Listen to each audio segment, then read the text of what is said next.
we discussed about patriarchy, and we have discussed about violence against women. And then now what we need to see is women movement. Before that, what were the efforts to solve this issue?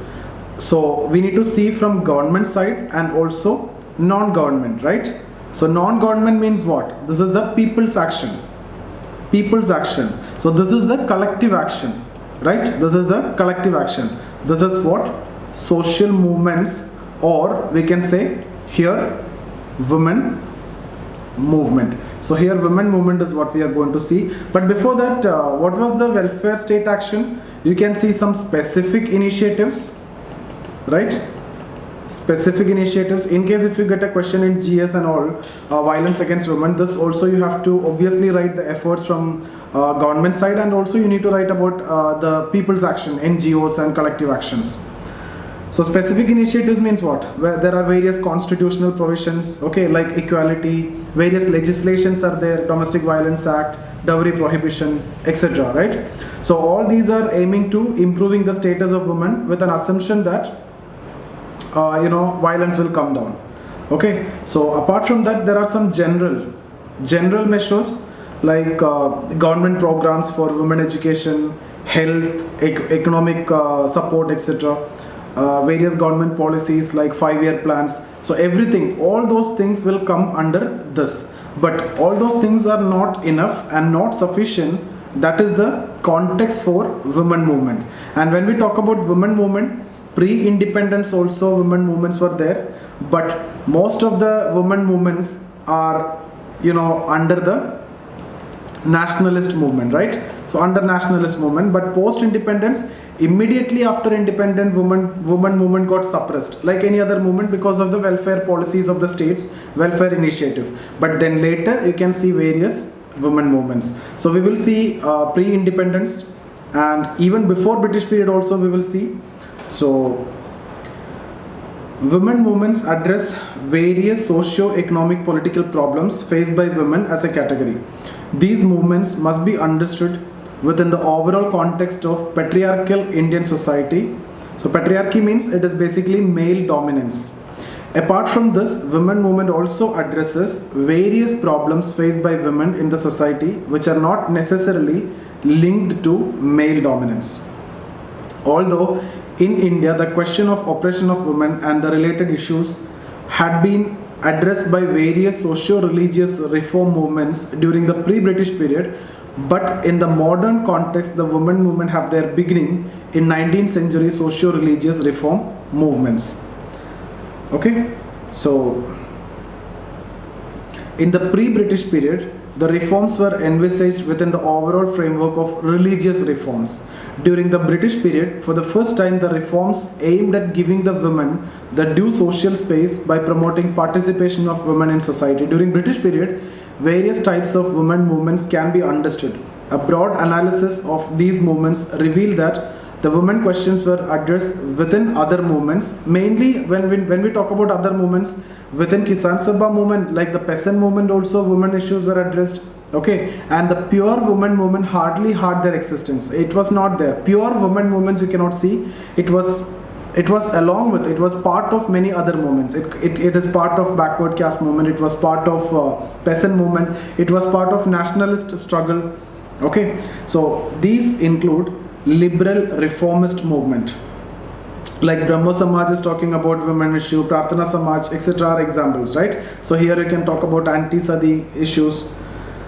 Reformist, revivalist movement, even Arya Samaj is also supporting Ramakrishna mission, peasant movements, Kisan Sabha movement that we have discussed yesterday, national freedom struggle, okay, which emphasized on increasing participation and pressurizing the government for women policy for undertaking appropriate reform with respect to widows, age at marriage, women education, infanticide, etc. So national freedom struggle, all these are addressing women issues. You cannot see any specific women movement during this time. So this is not specific, this is not specific. These are reformist movements, these two. Okay, liberal reformist, and these are also reformist movement. This is peasant movement, this is nationalist struggle. So no pure women movement you can see before independence. That has to be your one part of your answer. So now we will explain this. In the pre-independence period, women movement addressed the general issue relating to women. In general, the women leadership was rare and the leadership was provided by the male. So this is very important point. Leadership was rare and provided by male normally. The ideology of the movement varied as per the parent movement. For example, ideology in this case and this case are entirely different. Okay, so this is a liberal reformist movement, this is a kind of revivalist movement. So here all these ideologies are different, leadership is also different. Even so that is why ideology varies based on parent movement. Even other movements like tribal and working class movement also to a lesser extent address the women question. For example, even when we talk about Santhal rebellion, one of the most important reason for Santhal rebellion is actually because those Dikus, I've told you what you mean by Dikus, the outsiders. For Santhals it hardly matters whether you are an Indian or English. If you are an outsider, you are treated as Diku and you will be attacked and killed violently by the Santhals. Obviously the state retaliated and state will only have the final law. But the main question was the tribal women were exploited by the Dikus. So that movement was also actually against exploitation of women by the the Dikus, outsiders, like all these PWD officials, etc. All these movements address the issues relating to the women in the urban area. So it was initially urban centric and the benefits also reached urban women the most. Similarly, these movements remain elitist. Elitist means in the upper class, focusing on the upper caste and upper class women. Although these movements were successful in highlighting the problems of women, but the actual achievement was far from satisfactory. It was not that great, not great achievement you can see, but some achievements was there. Post-independence, like every movement we write post-independence, immediately it got suppressed because of the welfare state, right? So same thing, women movement immediately after independence got suppressed because of the welfare initiatives taken by the government. By the end of 1960s, it was felt that in spite of state's effort, the improvement of status of women is far from satisfactory, not able to improve the status of women. The external developments like the Women's Conference in 1975 and Declaration of 1975 as International Women Year gave an impetus to organize women movement coordinated by voluntary associations of people, both formal and informal. After 1970s, mainly three types of movements are witnessed. First is basically developmental women movement. Okay, it is actually aiming at improving the economic conditions of women by providing economic opportunities and education to women. The question of women liberation was addressed to economic independence of women as well as the country. SEWA, Self-Employed Women Association, initiated number of efforts to provide employment opportunities to women. Presently, it had national and international importance and influence. Similarly, various other cases like choir workers in Kerala, Lisai Puppet Movement, Shetkari Sangetna, etc. All these are targeting improvement of women at the economic level. Secondly, ecological women movement. So that you will directly understand that we are going to talk about Chipko movement, Visai Virar movement, etc. And mostly local leadership, and all these were highly successful. So these are ecological women movement. Then issue-based women movement. Issue-based means specific. It is coordinated by NGOs and leadership is provided by both upper and middle class, mainly anti-dowry movement, anti-alcoholic movement, anti-sati movement, female infanticide movement, sex workers movement, etc. So these are specific movement, issue-based movement. So this was actually asked as a separate question, issue-based women movement. So what you need to do there is you need to talk about various issues that women facing and the movement for that. See, this topic is very open to all of you. I am giving you the structure and I am giving you enough content which is required for you to write the answer. But apart from that, whatever points you come across, you need to incorporate in your answer. This is a very open-ended question. Simply women movement is asked, you need to add a lot of contemporary examples which is coming to you.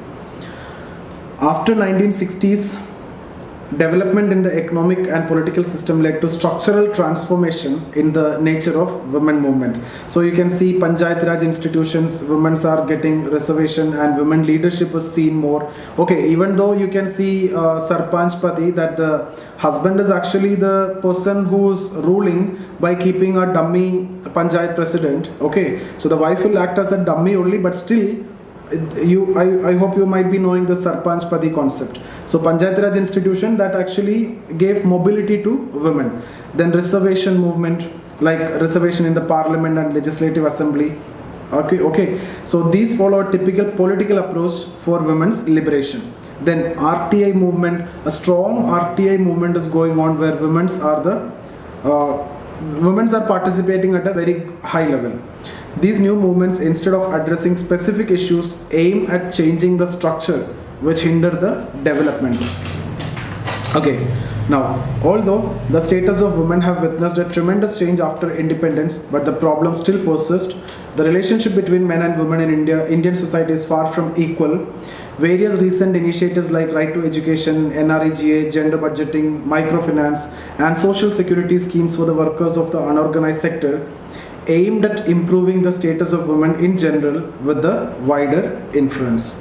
So this has to be the structure of your answer. So what all things I have discussed with you is actually in the pre-British period, it was mainly religious reform like Buddhism, etc. Address women question, Buddhism, Jainism, etc. Those were religious reform movements. Apart from that, when we talk about British time, it was based on some parent movement. Some other movement accommodated women issue like Brahmo Samaj, Prarthana Samaj, Arya Samaj, reformist movement, revivalist movement, peasant movement, national freedom struggle, all talking about women issue. Even the tribal movement, working class movement, all these were talking about women issues. But the issues were main issues, urban centered, elitist orientation, higher class got the benefit. Post-independence, developmental women movement aiming at economically improving the status of women, economic independence of women. For example, you can write this. Okay. Apart from that, you have post-independence ecological women movement. You need to write about these examples. Okay. Apart from that, issue-based women movement. Issue-based means specific issues. These are the examples. Now, post-90s, it is mainly reservations, parliament, state assemblies, Panchayat Raj institutions, RTI movement, etc. Now this is your conclusion. You can make your own conclusion also in a better way.